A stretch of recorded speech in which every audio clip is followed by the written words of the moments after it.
Welcome, everybody, to this week's episode of Side Note. As you can see, it's only the two of us today. Yakes is away, so it's just me and the Speed Demon. Yes. So, sorry about last week. We had some few difficulties but back this week. It happens. We've been planning a big show for next week as well, so you guys want to tune in for that. More on that later. Damn, Tech, that's savage. Yeah, right. Gee, calm down. But it's been a little bit quiet on the news front this week. Yeah, I mean, there's been a lot of stuff. Like, there's been a lot of news, but a lot of it's just, alleged stuff. It's more speculation speculations and rumors. I mean, we are about to hit that hot spot of the year where major announcements are going to be made. Like the state of play. Yeah, like we got PlayStation's PlayStation State of Play, which is next week, 2nd of June, next Thursday. Yeah, 2nd of June, the PlayStation State of Play comes out. Yeah, and I believe the Xbox Bethesda showcase is the week after or 2 weeks after or something. So lots of stuff coming, which is good because when we come back off our break, we're going to have a lot to talk about. June 12th is the Xbox showcase. Yeah, so I think we timed our break quite nicely in regards to that. But yeah, no, a lot of rumors, a lot of stuff we've already spoken about. So we'll try not to cover it, so it doesn't sound repetitive or whatnot. But we'll kick things off with something very interesting. So a patent application by Microsoft has surfaced that hints they are seeking a way for Xbox owners to access digital games if they can prove they own a physical copy. The application appears to have been filed in November 2020, which was alongside the Xbox Series release, and discusses software ownership validation of optical discs using a secondary device. The idea seems to be that if a user places a game disc in one device, this would validate the user's access to its content and enable it to be played on a second device. Microsoft's suggestions on how this could work include the two devices being linked to the same network, or if they are linked by the same user account. Once validated, the second device could either download the game or stream it from the first device. Don't we already have that with license share anyway? It's different. It's just we don't have the physical disc. You just download it off the store. And So think of it like a best possible scenario, right? You've got, say, you've got an Xbox One S, right? You've got a game that you bought, physical version, you play on that. You then upgraded to the Xbox Series S, which is completely discless. You've now got a game that you own that you can't use on your new console. So I think that's the main idea for this, is to sort of circumvent you having to buy the game for a second time. Because you own it. Right, but haven't we kind of gone away from discs in general? Like, aren't we kind of sidestepping that with the use of the game library and the virtual thing, because we can get two copies of the game for the same price? Like, isn't that really the same point? I would like to say yes. Except, as you know, over here, physical copies of games are a lot cheaper than their digital counterparts. So honestly, I haven't really found that, unless you get a pre-owned copy. I haven't actually found that, because brand new, they're all the same price. No, I can get games like $20-$30 cheaper. Physical copy. Which doesn't make no sense to me. But I've had that argument before, not again. So I see the benefits in this. It's mainly for people who, have upgraded to a discless console that want to be able to play the games that they already own. So Right. It has potential, and maybe, just throwing it out there, maybe this is pointing towards a digital future for Xbox. Yeah, it's kind of what I'm thinking. Like, we could be going all digital, possibly. Where, you know, a disc version of the console will be like sort of a limited run or whatnot. It'd be like what the discless ones are now. It'd be more discless base, and then you'd have the odd console that'd have a disc drive on it. Because you think, right? Because if you don't have a disc drive, you've knocked out a huge amount of space out of that console. You make it way smaller and way more compact.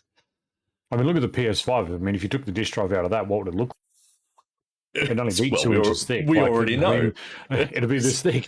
You remove a small bulge from the side. It's still a monolithic fucking console, though. But yeah, for me, like, I haven't been on discs for ages now. Like, I've been completely digital for ages because of the, you know, I can put my home console on the boys' console. So everything I download, he gets access to. So I basically get 2 copies of the game for half the price. Yeah. Well, it's the same price, but, you know, we get 2 copies of it. So it's like, I mean, I can see this being an advantage if there was a massive call. But why would they try and patent it? Why wouldn't it be just something in general that, you know, PlayStation and those kind of things could work together and say, hey, look, we're going to come up with a system as a general thing in the gaming industry? Because if they patent it, right, and other people want to use the same technology, I can sell that off. You know, it'd be like, oh, yeah, you can use it for a cost. Or it's more in line with their future development that they have in the works. You know, it will more fall in line with what they're planning in the future. Look, I absolutely love digital games. They're so easy to access. You can get them anywhere. Like, it's limitless what you can do with a digital library. And but physical copies are cheaper. That's that's the gray area for me. But I mean, you say it's cheaper, but it's actually not. If you've got if you get 1 digital copy and you've got it on your second console, you actually get 2 copies of the game for the same price. So it's actually price. Technically, so it's actually still cheaper than your disc. In that sense, yes. But when I'm buying games for me alone, it's cheaper for me to go and buy a physical copy than it is to get the digital version. If it's a AAA title, if it's an indie game, it's same, like regardless of where you go. So, but I mean, how many of those discs do you actually use though? And how many do the boys actually take and use, like in their console? It depends on the game. So in that case, you'd be better off with the digital version anyway, because then it's just there. They can just play it, whatever. They can have it in the background. It doesn't matter. Yeah, it honestly depends on the game. But it poses another interesting thing. If you were to use a disc version of the game and do this digital copy, what would happen if you sold that disc? You know, that's the more interesting question out of it, because then you technically don't own the game anymore, but still have the game in your digital library.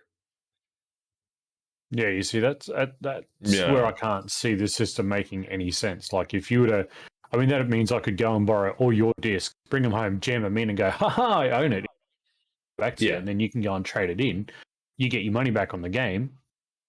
I mean, you know, like if you think of, say, GameStop or EB Games, they've got a 7-day turnaround. Yeah. You could walk in, buy a game, go home, install it, get the game, take it back, get your money back, get a new game, install it. You could do it with every game in the store. So I don't know how that would potentially work. that's what used to happen when people modded their console, and they used to copy the games. So that's what they would do. They would hire out the game, take it home, rip it, install it to another disc, take it back, and bingo bango, Bob's your uncle. You've got a copy of the game that you didn't even technically buy. So I don't. I mean, this falls into the whole DRM category, though, doesn't it?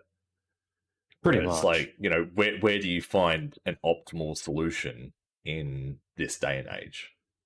Whilst with everyone winning, you can't. I mean, there isn't an optimal solution. I mean, you've either got to take everything virtual, like take it into the digital world, or you've got to leave it as a physical thing only. Like, I mean, you can't breed the two together. Like, you can't cross them. No. I mean,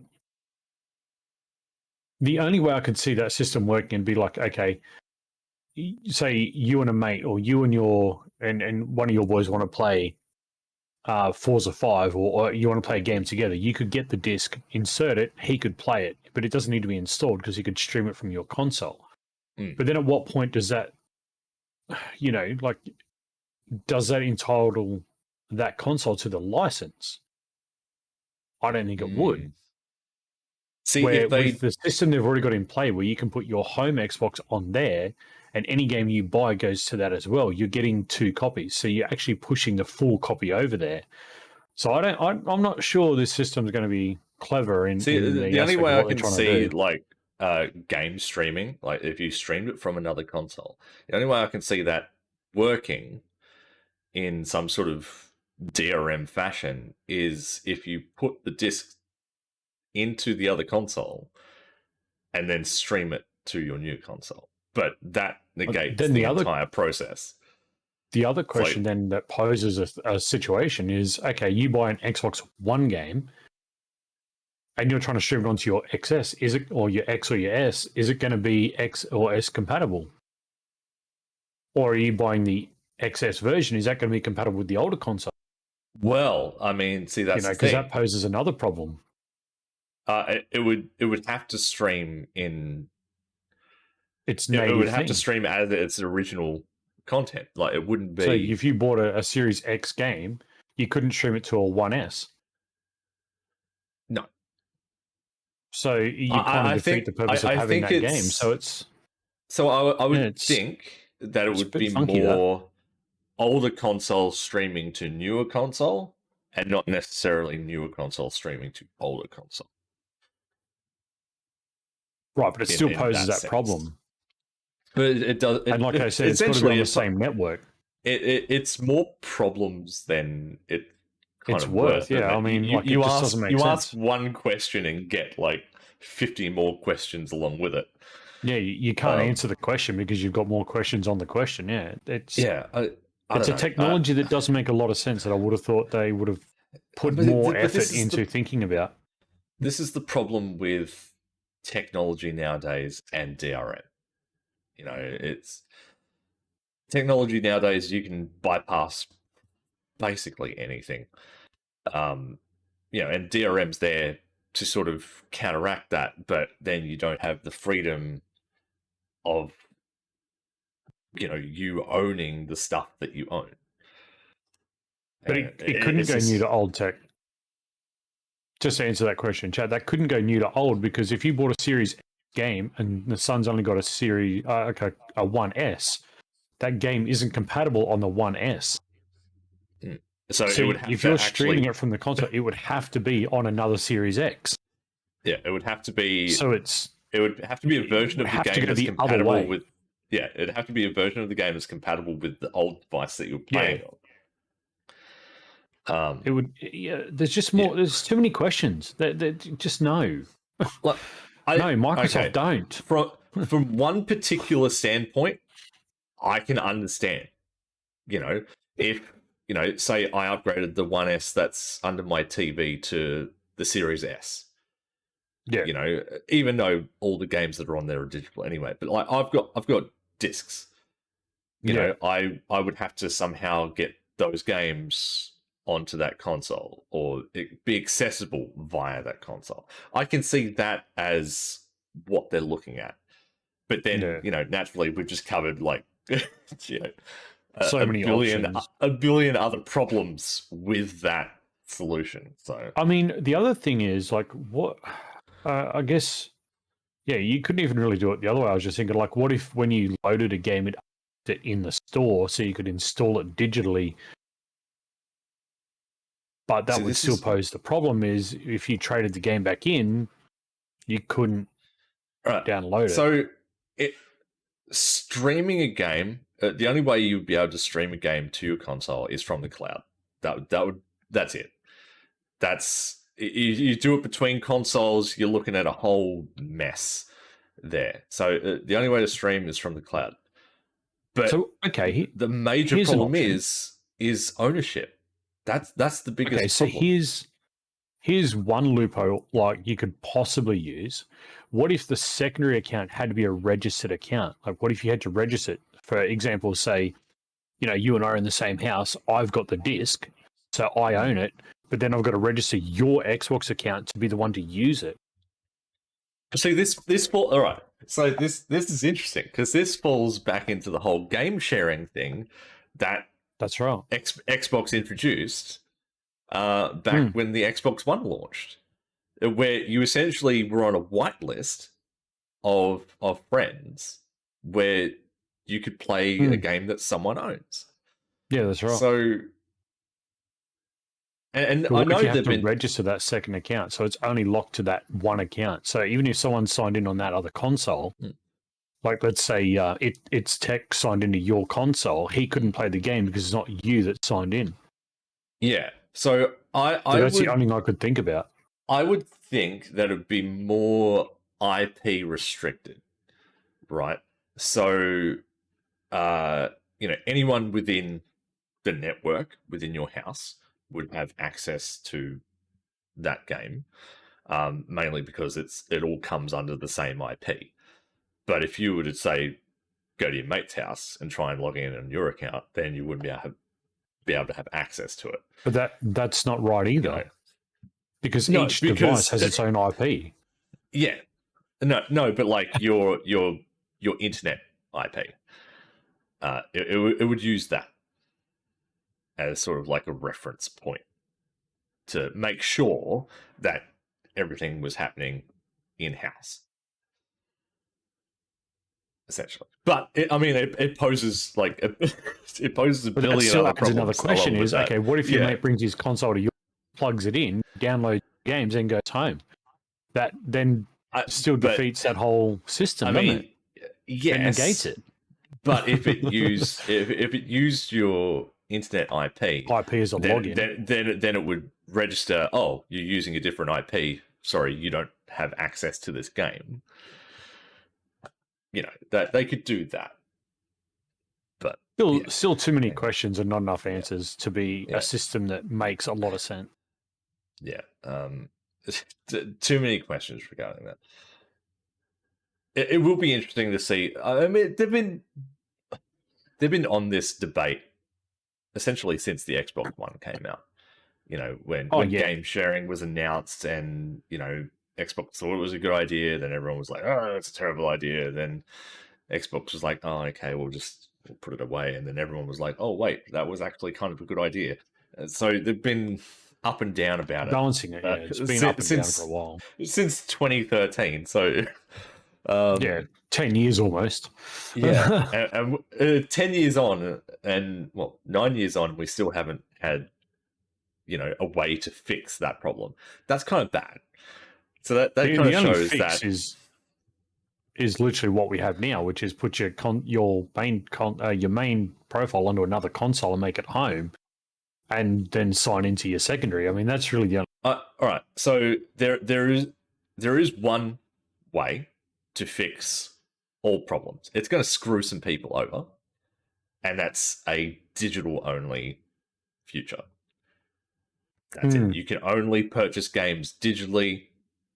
That's it. No physical media. I mean, it's going to screw the gaming industry a bit, but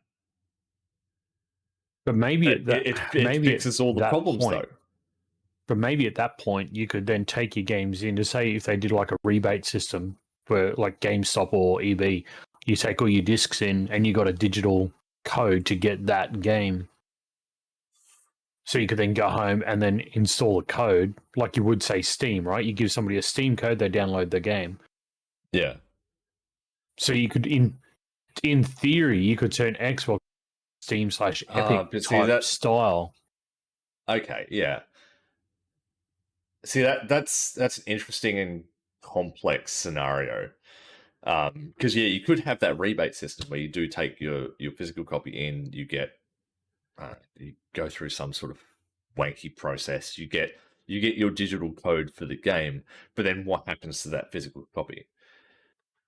The GameStop, do they resell that because it's vintage gaming? Well, I mean, that would be up to the store then, wouldn't it? But obviously, there'd be something within the Xbox system, like when you go in and get, a $20 Microsoft code. They just give you a digital code. So there could be something in the system that Microsoft could implement through GameStop to say, okay, if someone brings in Forza Horizon 5 disc, you give them the code, and they go home and install it. So they're not losing the game; they've still got it. It would have to be registered with Xbox. It would have to be there would have to be some sort of that's what I'm saying. From bullshit Xbox, registration rebate. Yeah, bullshit registration process where wherever you take that disc version, you go through that process, and then that new digital code for that game is linked to your account. That's what I'm saying. Yeah. But you'd have to have you'd probably have to do it through Microsoft. Yeah, so you probably have to log into your Microsoft account and register, the physical copies of the games that you've got. Then you'd get a code to go to like EB Games, GameStop. You present that code or QR code, they scan it and say, okay, here's 6 codes. Go home, install those 6 codes. So that could be one system they could get around if they digital discs. But then, obviously you've got that issue where, okay, now you've got thousands and thousands and thousands of discs. What do you do? Well, it's got to go into retro. It's got to go into the retro gaming category at that point. And they just sell them off. They just sell them at $10, $15 because at that point they're useless to anyone without that console to use them. So you could, in theory, trade your discs in, get the digital copy, and then you could buy your game back again and then go home. Retro game. I mean, look, technically, you could do that. I could see something like that happening, where you do go into a major gaming store, you do go through some sort of process to register the fact that you have handed over your physical copy to this certified store, and that game is now a digital copy on your account. Maybe the other thing is too, once you hand those digital copies back in, maybe they get sent back to Xbox and Xbox just destroy them. That would be the more logical process. Because they've already been paid for the disc anyway. So it's not like they're losing anything. Recycle the discs somehow. Fuck, I don't know. Because I think that would probably be the better solution for that, is if they got sent back to Xbox. Because if, say, GameStop held onto that, that's profit for them. That's unfair. For a third or fourth or fifth or sixth fucking time, and that's unfair. So, it would be it would have to be a one-time thing. You trade that disc in, you get your digital copy. That disc is forever gone. So, are we potentially seeing Xbox head down the way of like Steam or Epic Store? I hope so. I honestly hope so. I mean, it would make a lot of sense. Look, I want to see a digital future. Because it just makes more sense. I mean, yeah, exactly. It does. It makes a whole lot more sense. As as I stated before, physical copies, especially over here, cost less than a digital copy, which doesn't make any damn sense at all. If anything, the digital copy should cost less than the physical copy. Just saying. Well, see, there's that thing in chat from Tech there. I hope they get away from the stupid Xbox to make a launcher.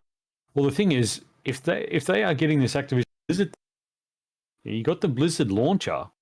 It's not hard to incorporate. Yeah, I mean they are reworking. They know the Xbox app is shit. Yeah. They are reworking the storefront, so they are like essentially rebuilding it from the ground up. So, I mean, they could be putting in processors for future endeavors, possibly. But I mean, We don't think know. about it. How hard is it to link the Xbox store to the Blizzard launcher? It's not that hard at all. That's right. I mean, it's the same as linking your Xbox gamer tag to That's the right. Epic store. Epic, Yeah. exactly right. It's a simple process. So would we be seeing cross-platform stuff? So, like, say, your Blizzard games showing up and go to your console in on the your Xbox console store, or something like that. Anyway, so many questions. it's all like a load of speculation. I mean, we could speculate all day and come up with scenarios, but we'll have to wait and see what eventually comes Phil, from make that. sure you're listening to the show. Tune in after the show. Watch on YouTube. Lots of ideas for you. And by all means, if you're watching this on YouTube, jot down your comment on that.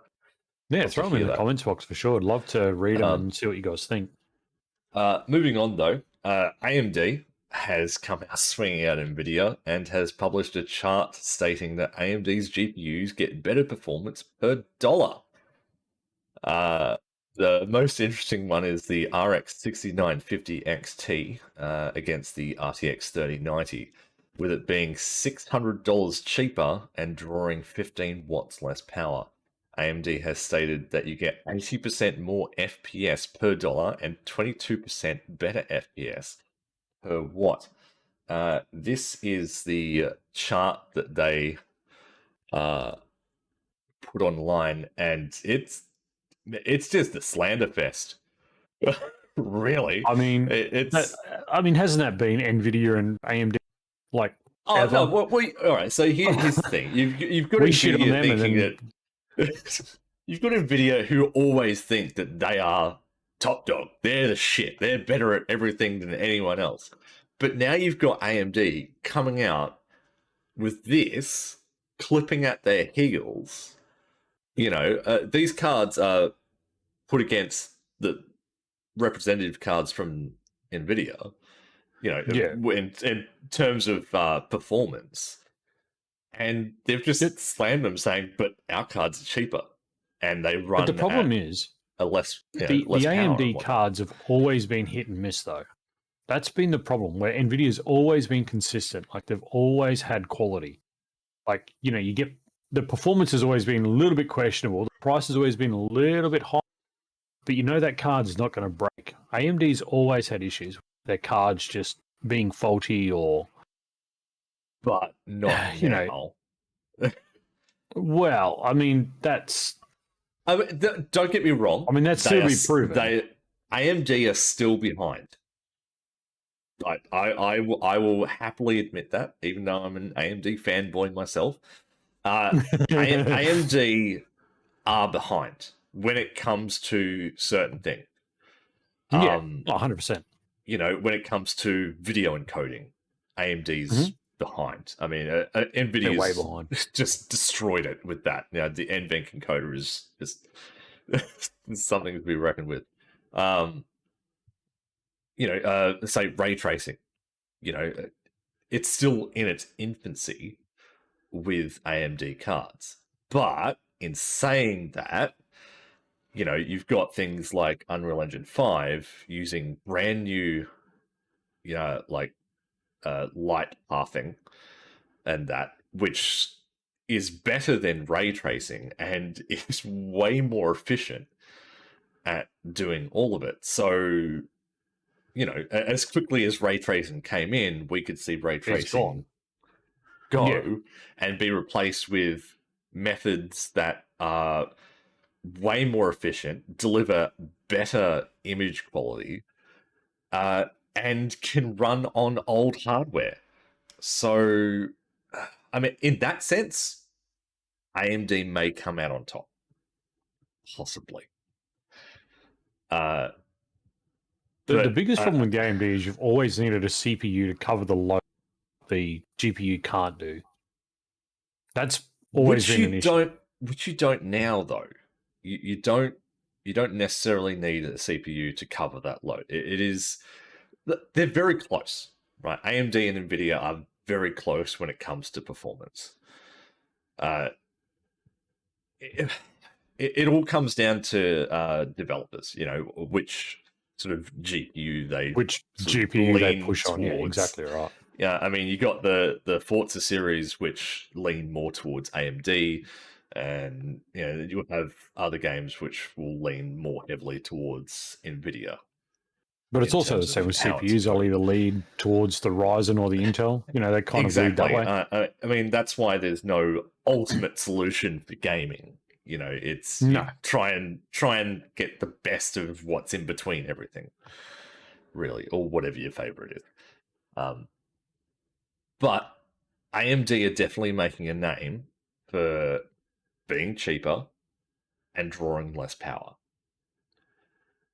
And I think that's their biggest selling point. It's not necessarily, about performance, which NVIDIA is doing. NVIDIA is always like, FPS, blah, blah, blah. Yeah.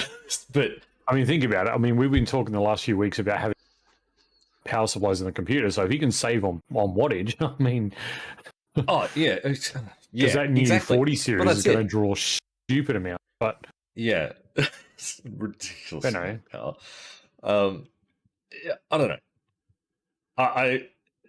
They're definitely taking a very brutal approach to their marketing campaigns, and look, I'm all for it. I'm all for AMD stepping up to the plate. For too long, they have been struggling to keep up or being on the bench. Now they're actually really competing in all markets. I mean, they're giving Intel a run for their money. The Ryzen series. And they're giving NVIDIA a run for their money now. And I think the next generation of GPUs is definitely going to be the one where everything's on the line. How do they get around the encoding then? So we just said about NVENC on the NVIDIA subs. How do AMD encoding? How do they maximize that? Because obviously that's going to draw some power anyway. So it's also going to take a little bit extra. So how do AMD get around it? It's very possible that they could be skipping the current encoding options and more focusing on the next generation of encoding options like H.265 and AV1 codecs. They could be focusing more on that because that is essentially next in line for encoding options. They are really damn good, so they could put all their efforts into that.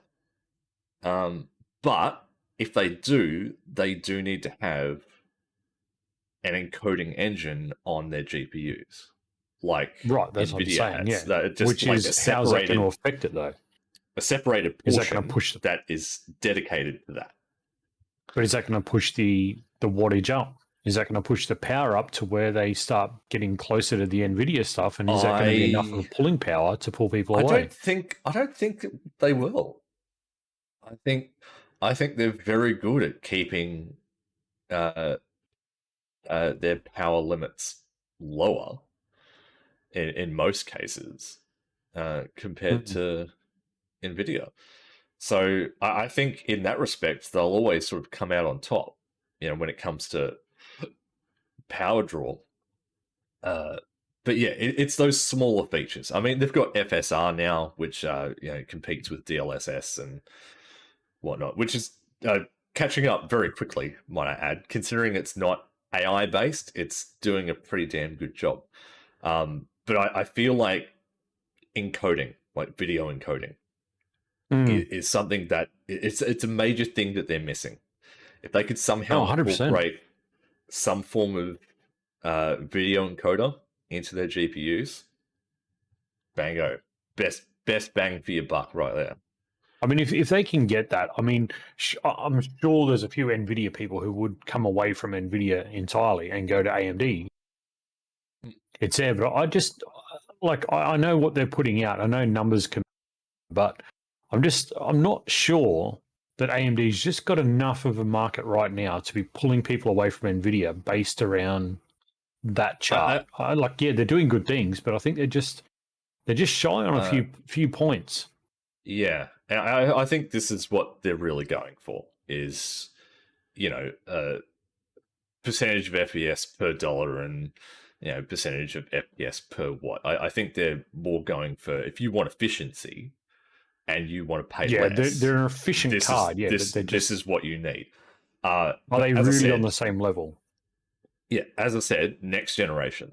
That's where the big clash is going to happen because we're going to see increases of up to twice the performance. Which is a massive leap compared to any generation prior. But on the same note, what's that going to do for pricing? I mean, twice the performance. You're adding more technology. It's going to come up. You're going to bring the pricing back up. So are they really going to be competitive again with NVIDIA series? Hard to say. But they're definitely going to be going head to head, and it's going to be a battle worth watching. Whenever that happens. I believe the RTX 40 series are rumored to come out later this year. Again, rumor, take it with a grain of salt. AMD, no sort of timeline on that. I would suspect either same time period later this year or even early next year. So, but we'll see. We'll see how that goes. But moving on, this one. All right, so now for a good laugh. All right, we'll move away from the seriousness for a little bit. So scientists have invented mouth haptics for VR that allows users to feel different virtual experiences in their mouths. These include feeling the wind on your face while riding a bike, taking a sip from a fountain, and feeling the water on your lips, and covering yourself with spiders that you'll feel running in and around your mouth. What? The scientists from Carnegie Mellon University's Future Interfaces group added ultrasonic transducers to a Meta Quest 2 that focus acoustic energy on the mouth. When partnered with virtual reality demos, this essentially means that users will feel different sensation on their lips, teeth, and tongue depending on what they're doing in-game. The mouth haptics are programmed to do different things depending on the situation, including single impulses, pulse trains, swipes in the X, Y, and Z directions, and persistent vibration. Now, if anyone out there is like-minded like myself, I'm sure you could think of some really exotic ways in which this could be used. More pertaining to the adult industry. How realistic do we want VR to be? I mean, yeah, I mean, come on, like what? Why? But I mean, why the mouth? Okay, so let's just touch on something that's a little bit closer to like my side of it. I do sim racing. We got feel of a car. So if you now have this VR headset with that feature in it, you would feel, that wind as you're driving. You'd feel those forces. You would put the equilibrium back.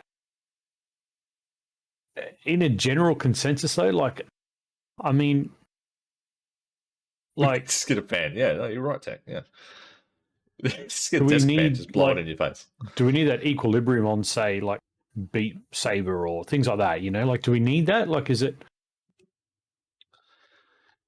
Well, I mean, I'm with you on that, Tech. The only way I can see this really taking off is in the adult industry. I mean, come on. It's like, what? I mean, are we going to see like OnlyFans go VR now? Like if you're going to see OnlyFans VR? Like, I mean, shit. I mean, if there was some like visor that sort of came around the front of your face, and it blew wind in your face or created heat or cold, like if that would be more generic, you could use that. But this is specifically for your mouth. Yeah, I don't quite get it. So we can't let that's got to these be a Zuckerberg universities idea, surely. It's got to be a Zuckerberg following. He's put millions into this, I bet. This is it. Yeah, Holy Christ. Clearly Zuckerberg's invested money into this tech to make the metaverse the next big thing. So much better, yeah. Oh, okay. Anyway, so Twitch, interestingly enough, have gone and added another feature that no one asked for. Yet again. In the form of artist badges and emote attributions. From Twitch themselves, they have stated to better support artists and accredit their talents among the Twitch community, we've released 2 new features: Emote Attribution and the Artist Badge. Emote Attribution lets you credit the artist responsible for creating your emotes so they can feel the love wherever their emotes appear across Twitch. The Artist Badge lets you celebrate those who contribute artwork to community with a special new chat badge. Who cares? It's just a badge. Who cares about this? Yeah, I mean, this is just again, it's the typical Twitch way, isn't it? It's like, oh, just add something that no one really. Yeah, it's like they're not trying to fix anything; they're just adding more stuff. They're just covering it over. Like, oh yeah, if we add this, people forget about the bullshit. Yeah, no, we're not going to forget about it. Twitch, we know what you're doing. It's like, oh, there's a pile of rubbish on the floor. We'll just put a rug over it. Yeah, it's gone. Yeah, you can't see it. Look at this beautiful rug. Look, it's got the Twitch logo and everything on it. Yeah, look at the textures on this rug. And it says, oh, you didn't like the rug. Here's a coffee table on the rug. It's like, so you can't see what's just underneath piling it. shit on shit. I mean, look, don't get me wrong. I mean, that would be a cool thing to have, if you could accredit your artwork to a person that you've done. But I mean, at which point does that also become obnoxious? Because people are going to be like, oh, I need a new logo. Oh, I can't afford it. People, it's going to just. I don't know. Like, it's just going to. I mean, I get it. I do see that the whole thing of like, over there you got VIP. Same as what. You've got badges to some degree, but I mean, an artist badge. I mean, shit. No,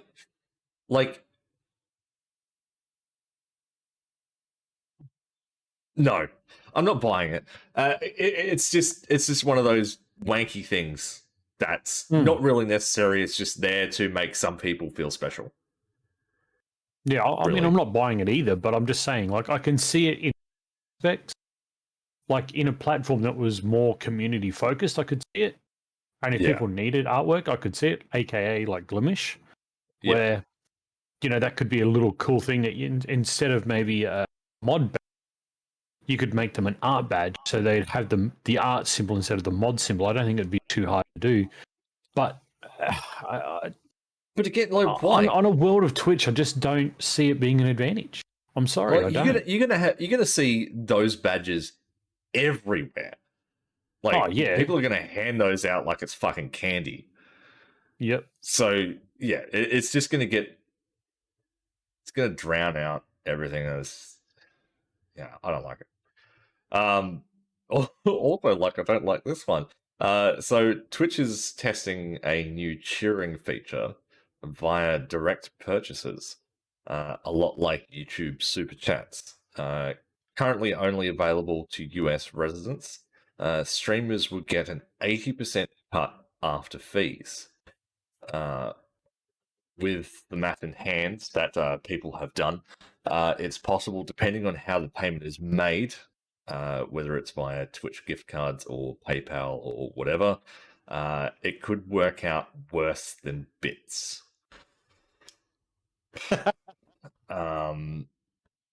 So, oh Christ! So that's the example of what's currently available. So basically, it is super chat. That's really what it is. I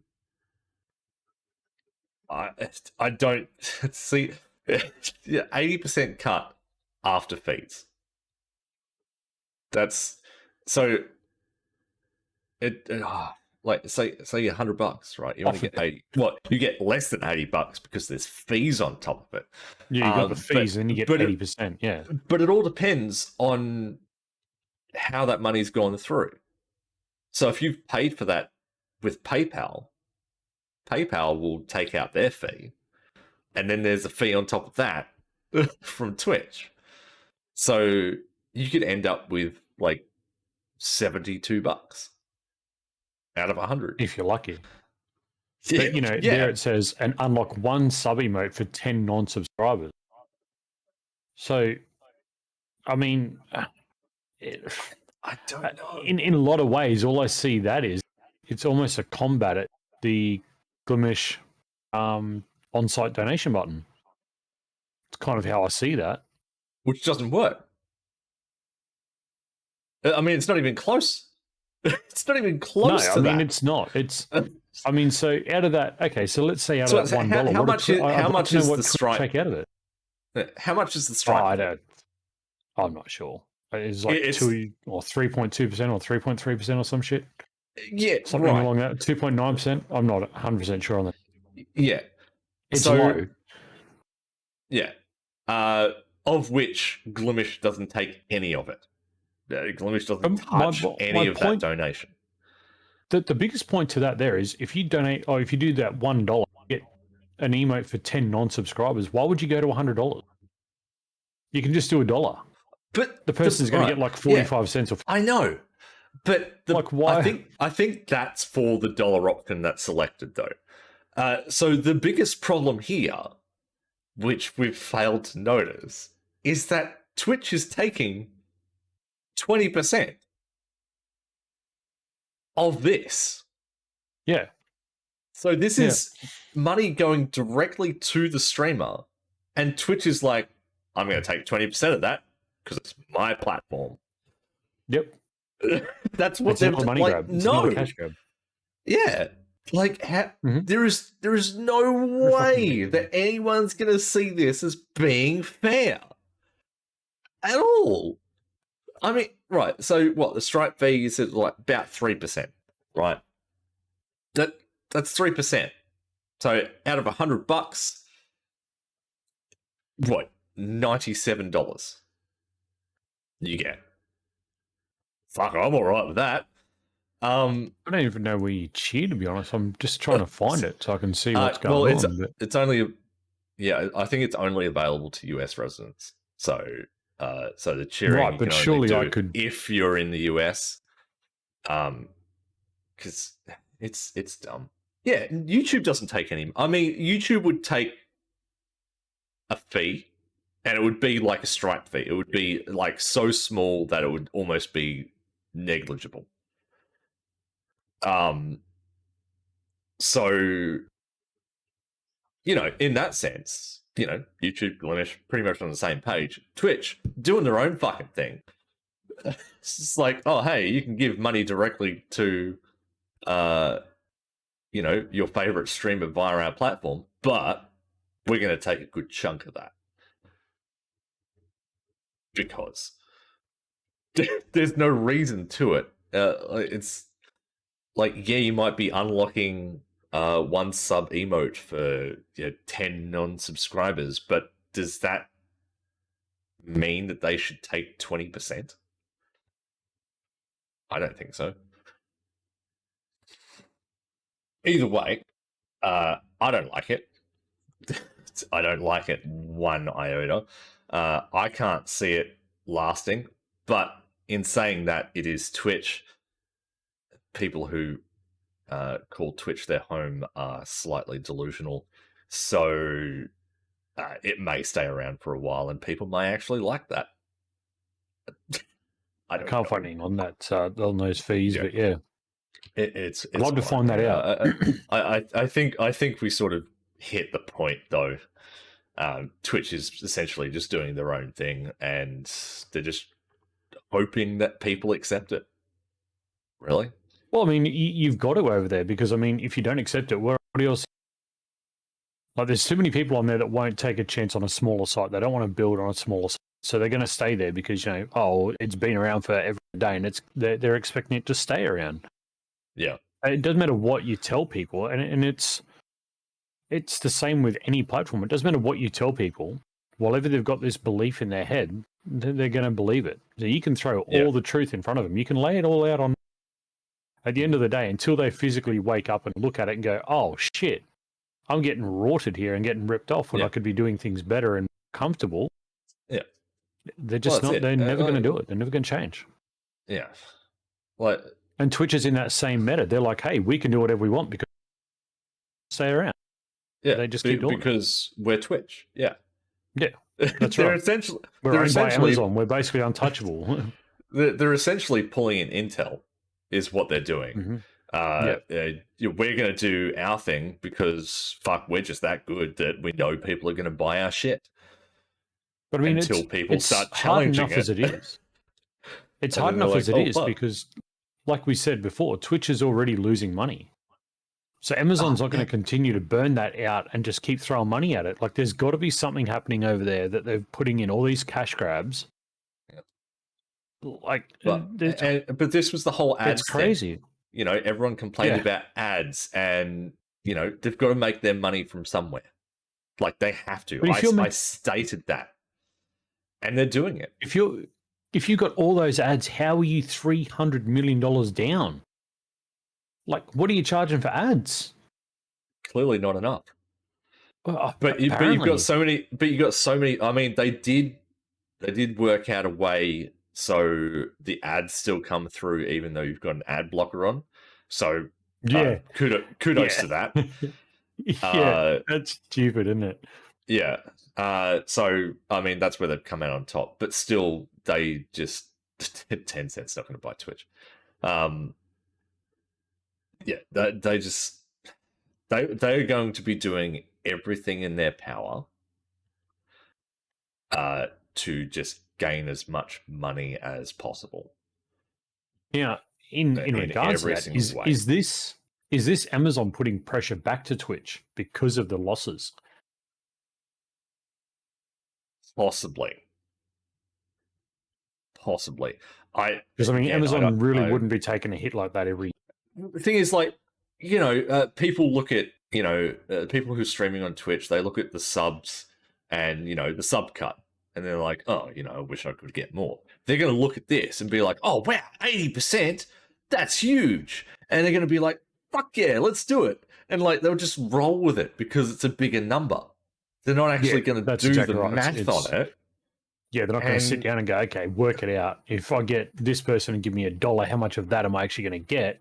And then times that by 100, what am I going to get? Yeah, because it's like, oh, great. I reckon you're probably looking about 60 cents in the dollar, roughly. Yeah, which means it's great. It's crazy numbers. You go to Twitch, you get 75% in the end of that donation that essentially goes to you. Cool. 97% on Glimesh. Yeah, that's what I'm saying. I don't know about you, but the only way I could see that working, that system over there, would be a way to boost people's payouts. Yes. So, AKA, like for me, for example, I'm close to a payout on Twitch from when I was there, but I'm not there. So if they brought that system in, and then someone said, "Hey, there's," that would boost the payout option. So yes. Again, you still got to look at how much is Twitch making off that donation. Now, if you're talking $100 and then you're only getting, say, $62 out of that, you're losing a lot of money. Well, the thing is, you're still giving Twitch money.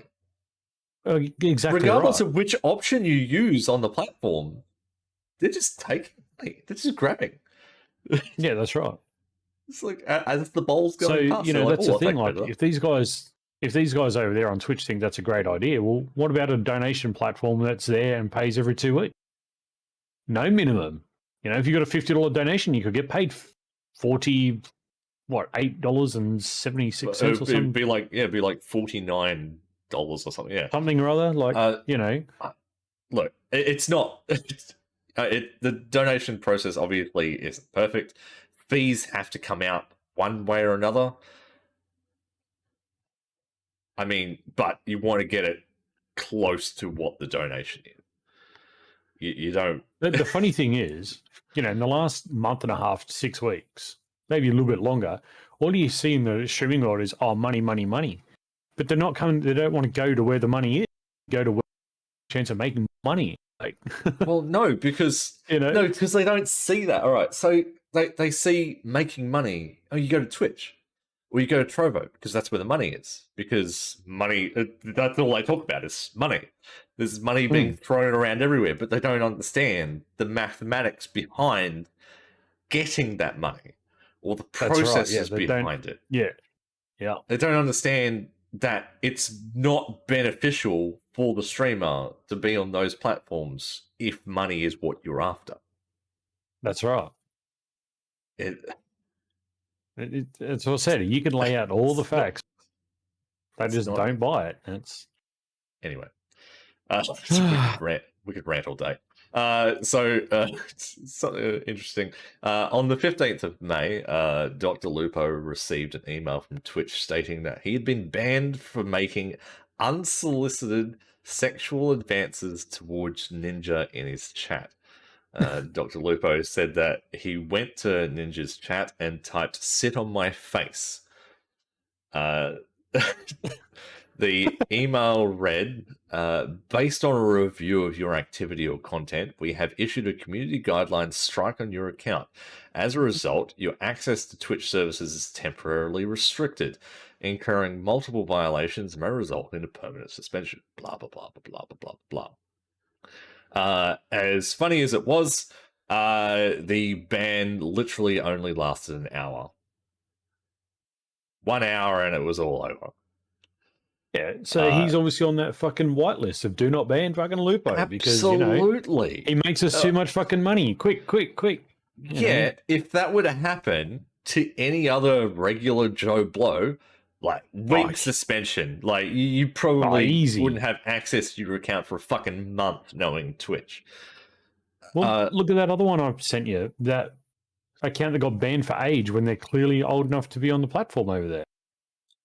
Stupid. I forgot about that one. Actually, they get pinned for being like 13 years or younger. They got done for being underage, but they were like 22 or something.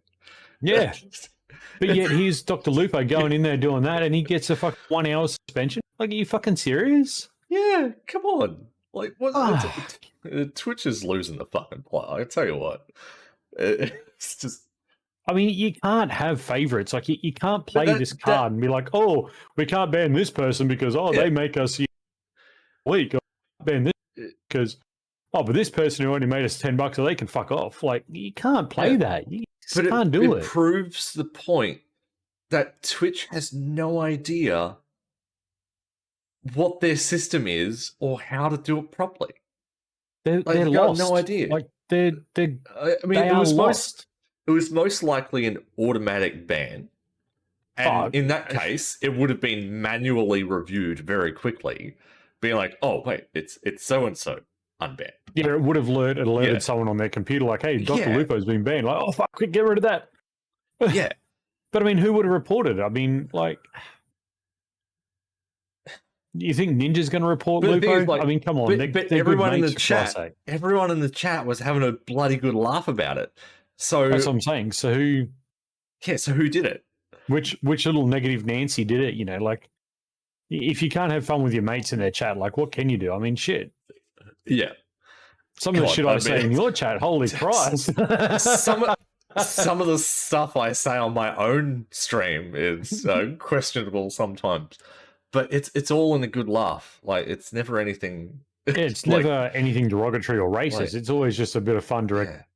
At the person, it's anyway. It again proves the point. Twitch has no idea what the fuck they're doing. Moving on to other stuff though. Sad news. The launch of Test Drive Unlimited Solar Crown has been pushed back to 2023, and along with it, the last gen console versions have been cancelled. Test Drive Unlimited Solar Crown had previously been set to arrive this September for PC, PlayStation 4, PS5, Xbox One, Xbox Series X and S, and Nintendo Switch. Publisher Nacon announced the PS4 and Xbox One versions had been dropped with the aim of making the most of the technology in the latest consoles and maximizing the overall quality of the game. Good move. But yet they kept the Switch on board.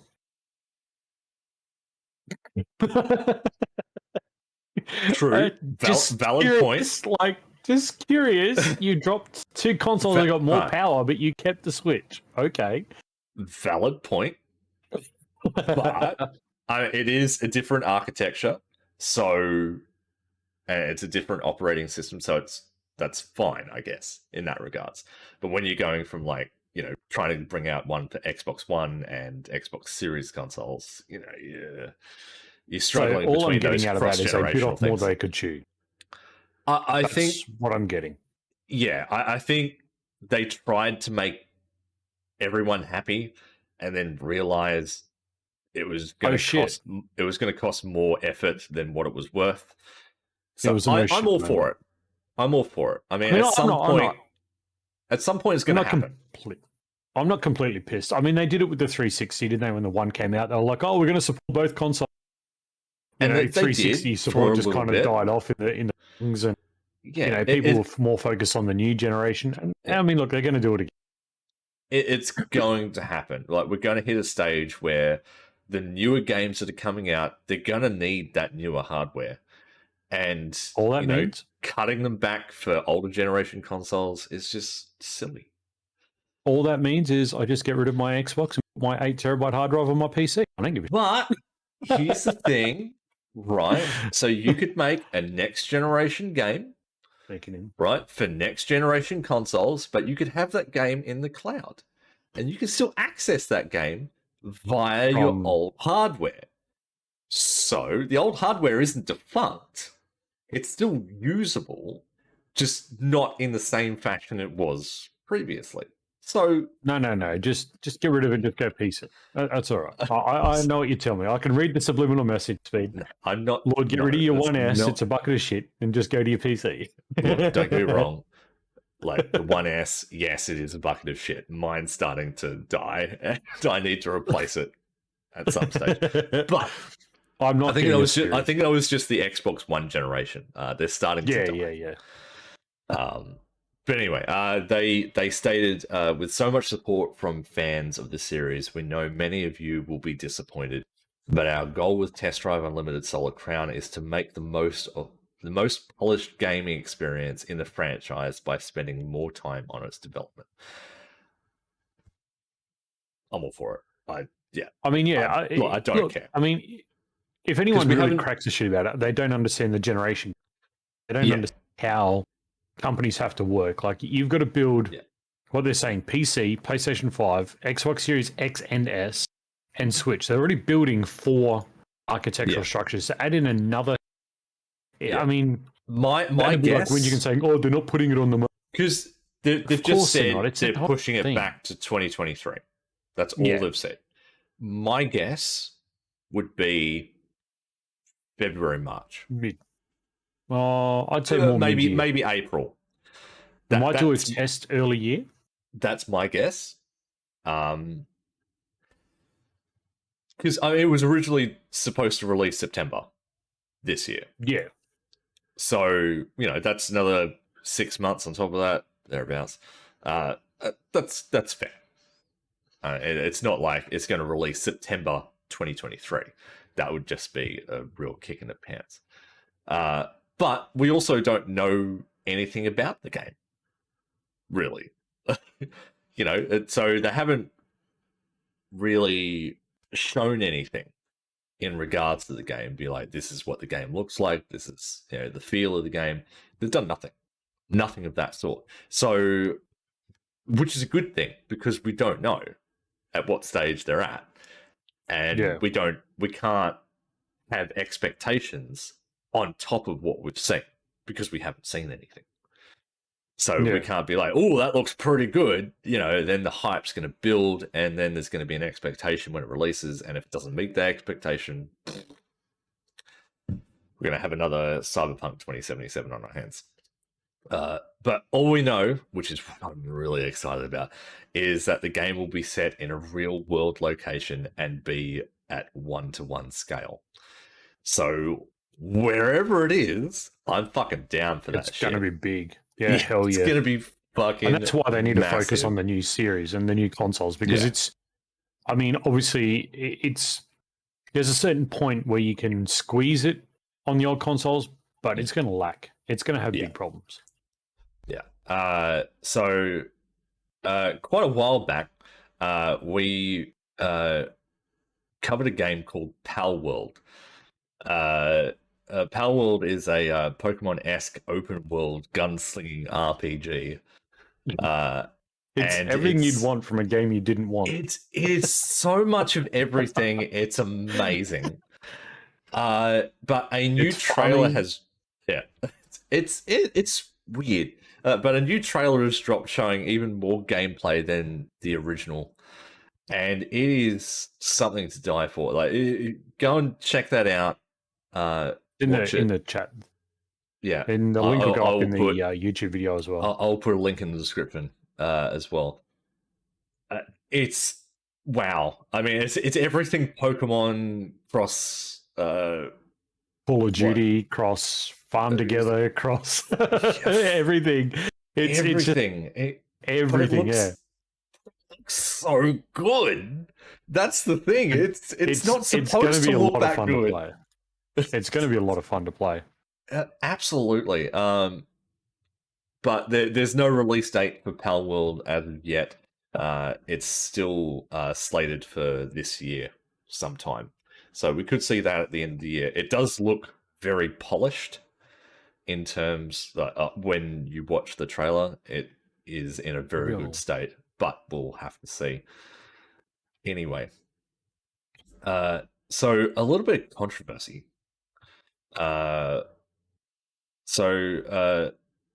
This week's initial rollout of Sony's new PlayStation Plus, limited so far to countries in Asia, have been plagued by complaints from fans who stacked subscriptions ahead of time and unexpectedly found Sony wanted them to cough up the difference when converting their membership to its new tiers.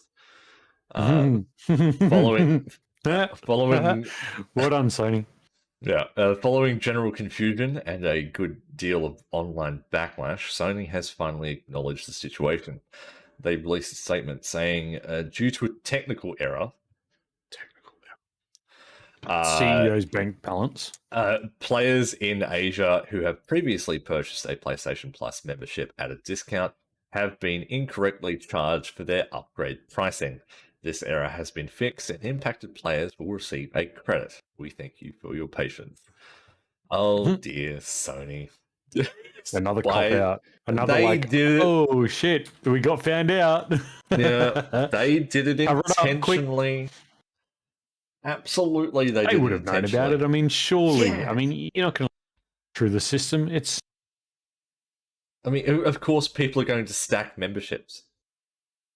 Of course they are. Look, it was the same with Xbox when they were launching Game Pass. Everyone stacked their gold membership. I did it. Shit, I went and put 2 years on.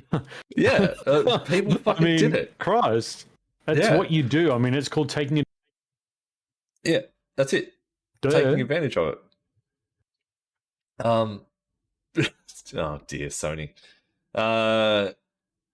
On a different note from Sony, though, they have announced that a Horizon Zero Dawn TV project is in the works for Netflix. So Sony also said it has a God of War TV show in development for Amazon and a further Gran Turismo pitch it was working on. Unfortunately, there are no details in regards to plot or release dates. Whatever the Gran Turismo show is, don't do it. It's going to be stupid and it's not going to have anything to do with the franchise whatsoever. God of War, yeah, I mean, it is a story-based game. It's a very good story-based game. If they do it right. Same as Horizon Zero Dawn. Yeah, if they do it right, it could be a decent show. But for the love of God, what we've seen with Halo, don't make those mistakes. Don't look at the lore of your game and be like, let's make it a TV series. And just forget the lore completely. I mean, Arcane was good. I will give them that, because they actually stuck true to the games, but they really need to do it right, or otherwise we are going to have another Halo on our hands.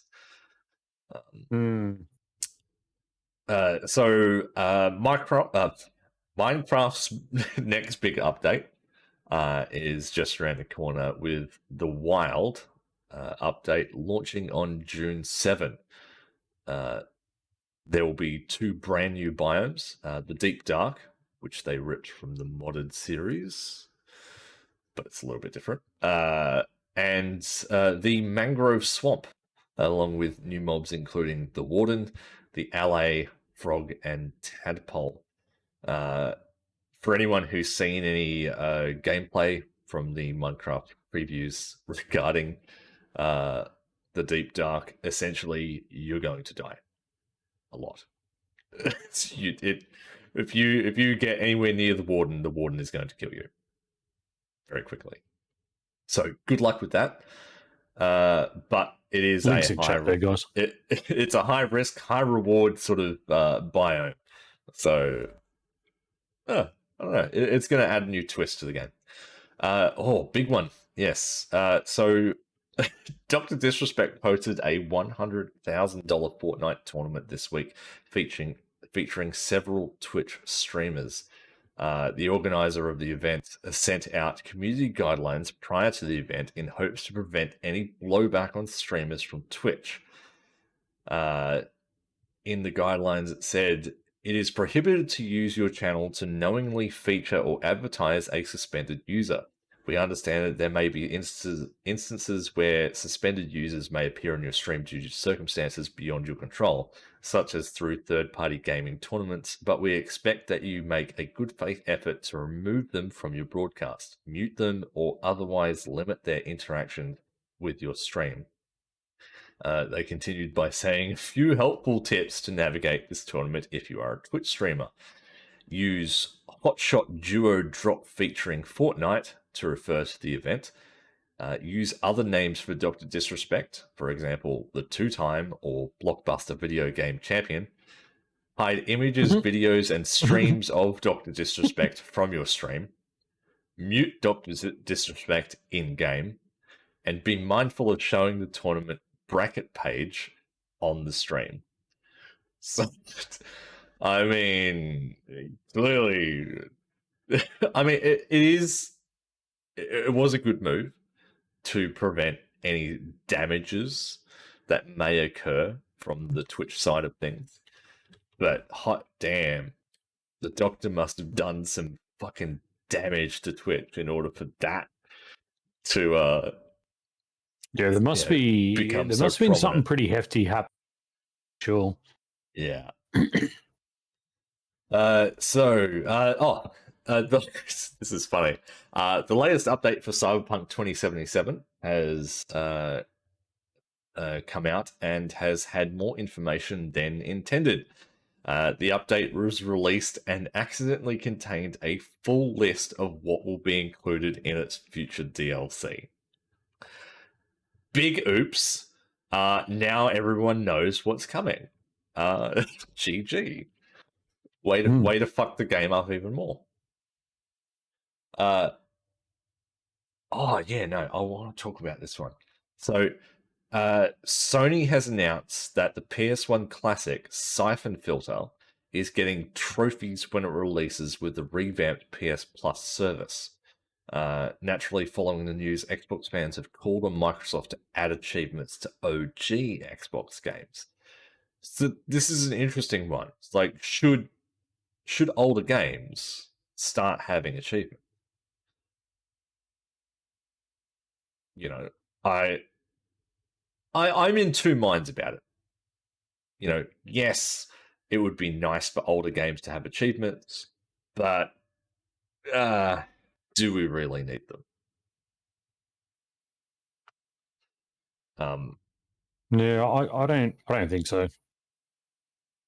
I mean, that'd be like, how far do you go back? How many games do you include? Like how many? Yeah, exactly. How many games you put in there? How I far do mean, you go back? What do you do? There was already a struggle. I mean, I play OG Xbox games, Tech. I still like dabble here and there, depending on the game. And there are a lot of people who do still play a lot of those original games. But like, there was a major problem with getting, like, say, the OG Xbox games in its digital format that was backwards compatible. You know, because you had to work with developers to, you know, if they still had the rights to that game, well, that's the make thing. the game work. So you'd have to go through that whole process again to be like, oh, hey, you know, we kind of want to add achievements to your game. Can you implement it somehow? That's just, it's a whole. I mean, to do that, you'd have to be able to get access to the development so they could go back and recode it to add those things in.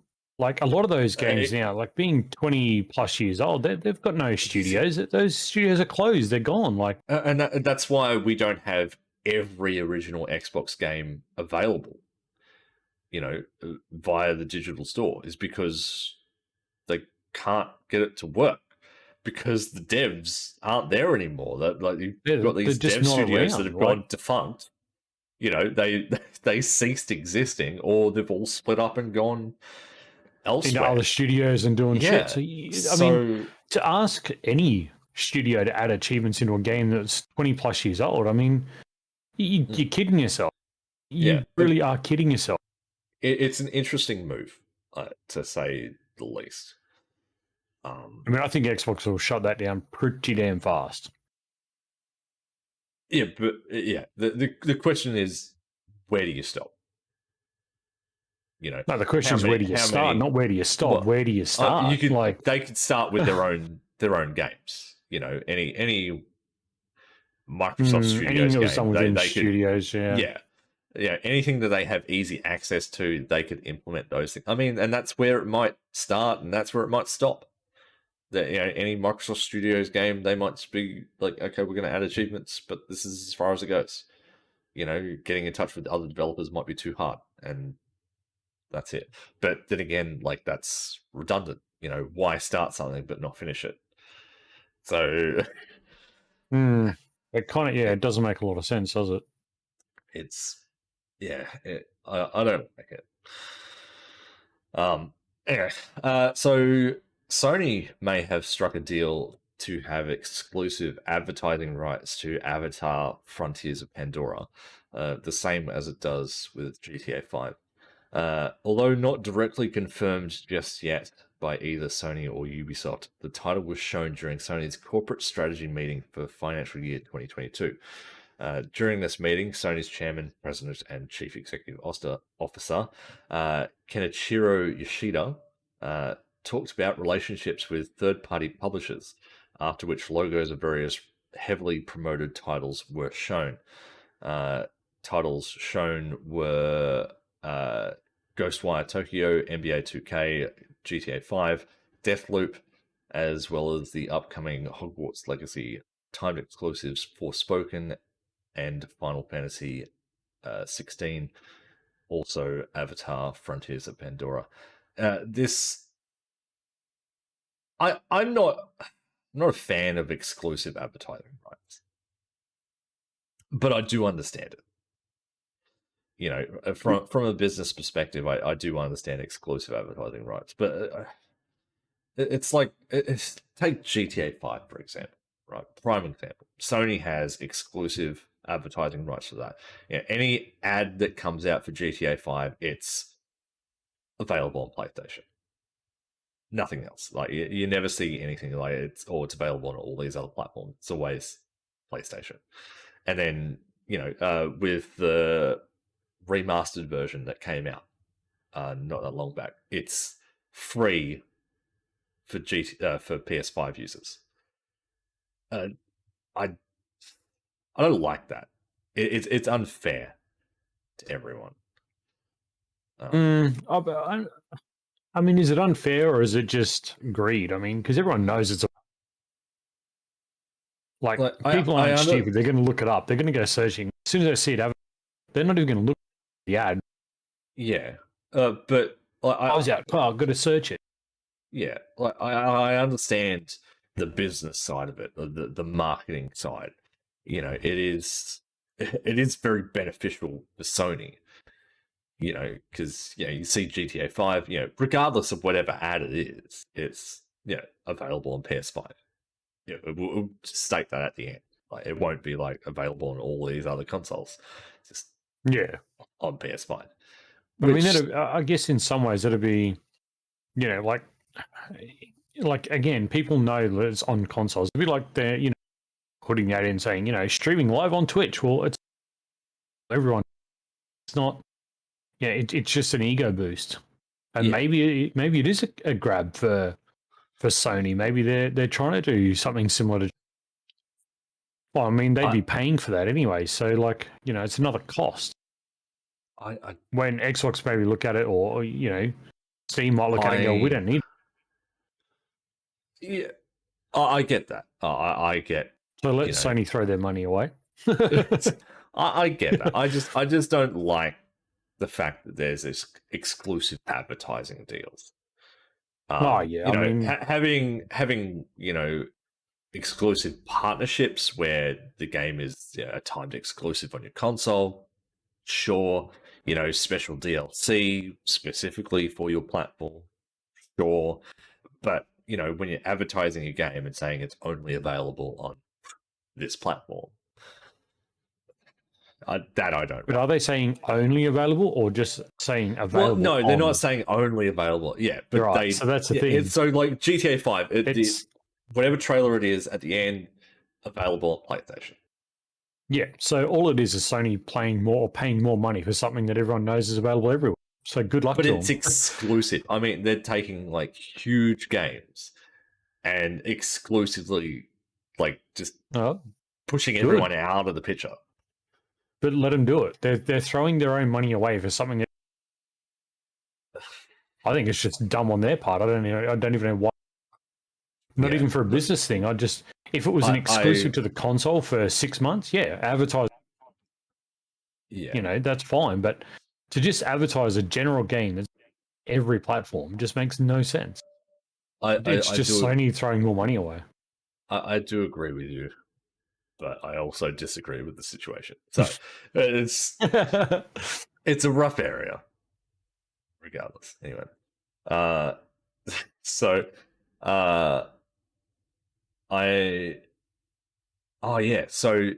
alleged information has been released about AMD's new RX 7000 series, with the 7900 XT rumored to support a multi-chip module design instead of the current monolithic design.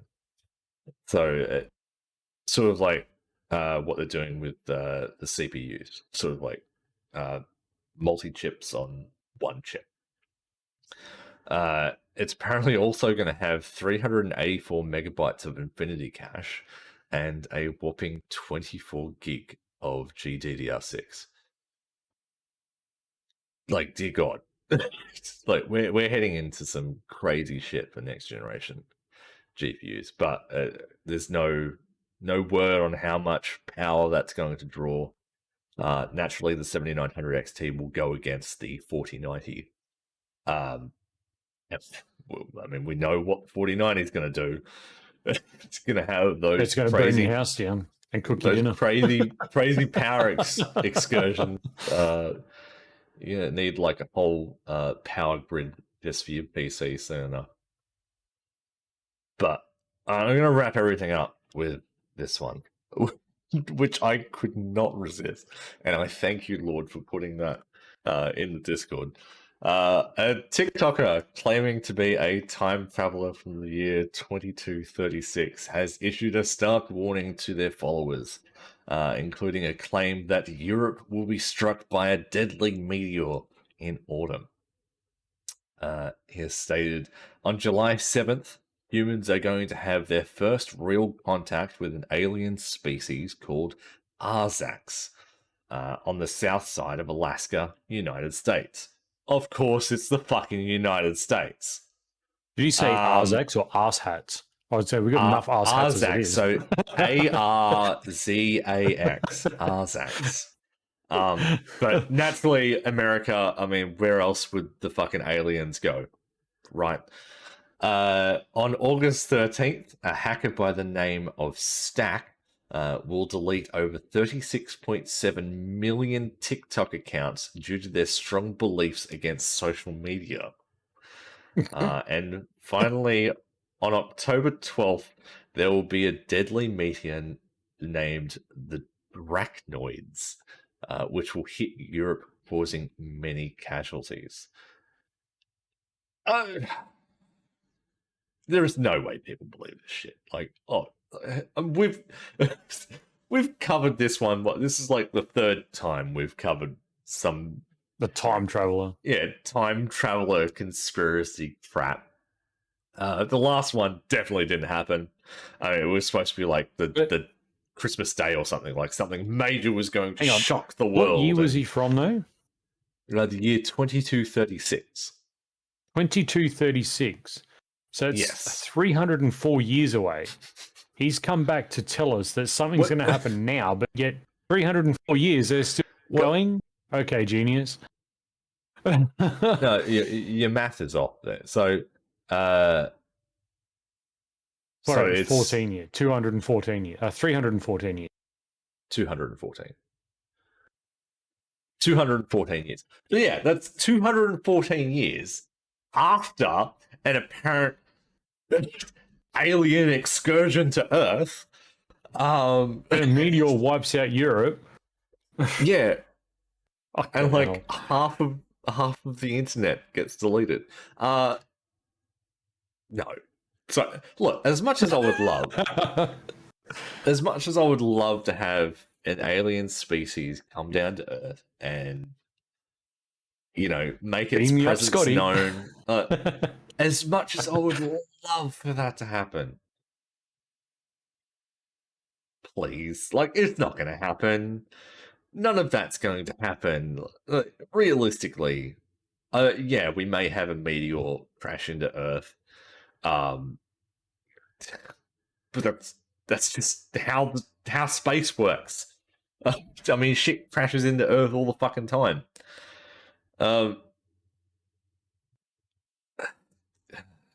Man, it's bad.